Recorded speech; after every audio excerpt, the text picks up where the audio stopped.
We will show you the original conversations recorded between Miles and the Vice reporter Isabel. Now let's answer the first question.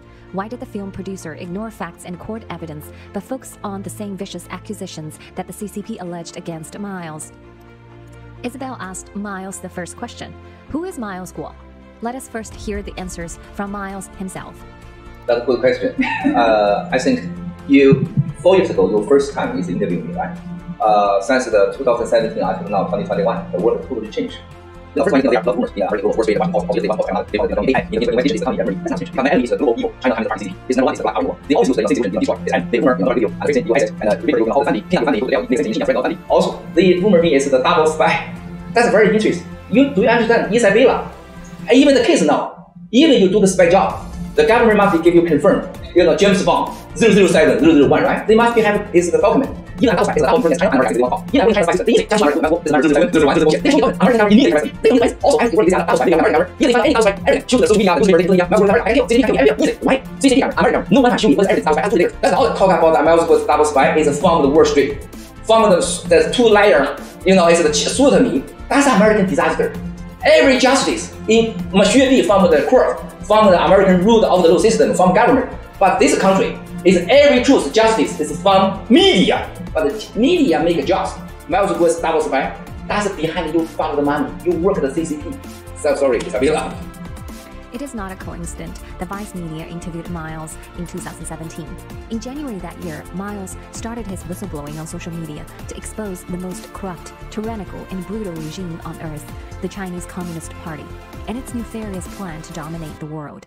Here's a clip of his press conference in October 2017 at the U.S. National Press Club, warning the world the darkness is coming. 黑夜即将到来。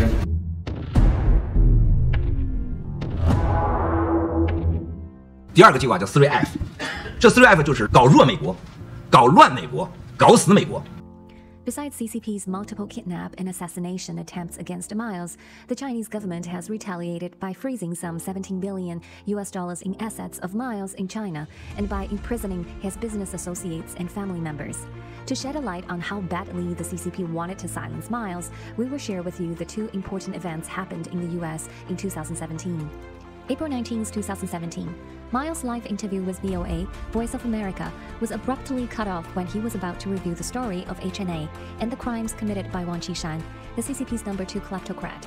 A female voice said on live, "Excuse me, the live has to be stopped."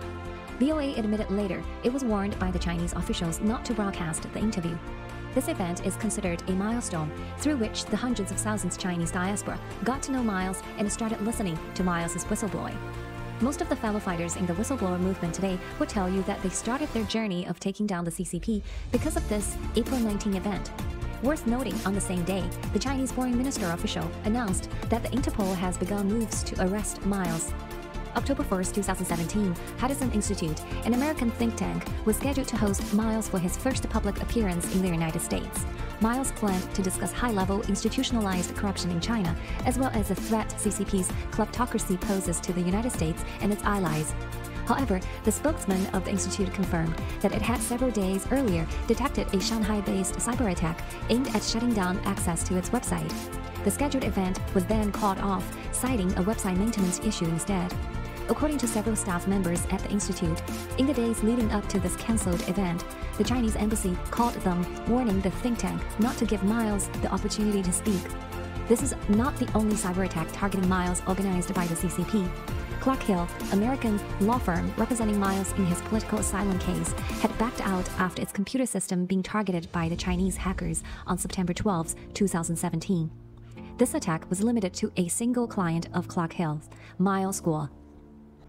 2017 onwards, Miles Guo has exposed not only wide-ranging corruption among the top CCP leaders who systematically have stolen trillions of dollars of the Chinese people's wealth, but also the CCP's 3F plan against the United States and its darkest plot against humanity to achieve world dominance, the release of the bioweapon, coronavirus.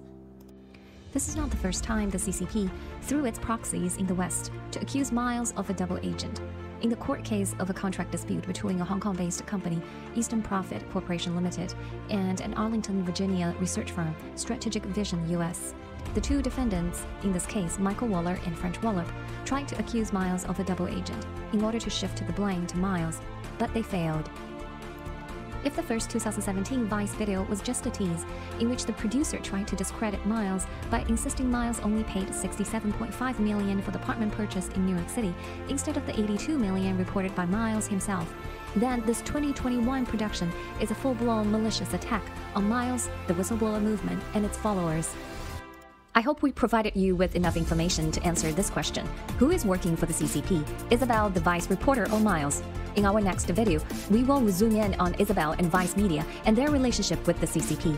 You will also learn more about the whistleblower movement and why millions of Chinese people living both inside and outside of the firewall are so determined to take down this mafia regime, the Chinese Communist Party.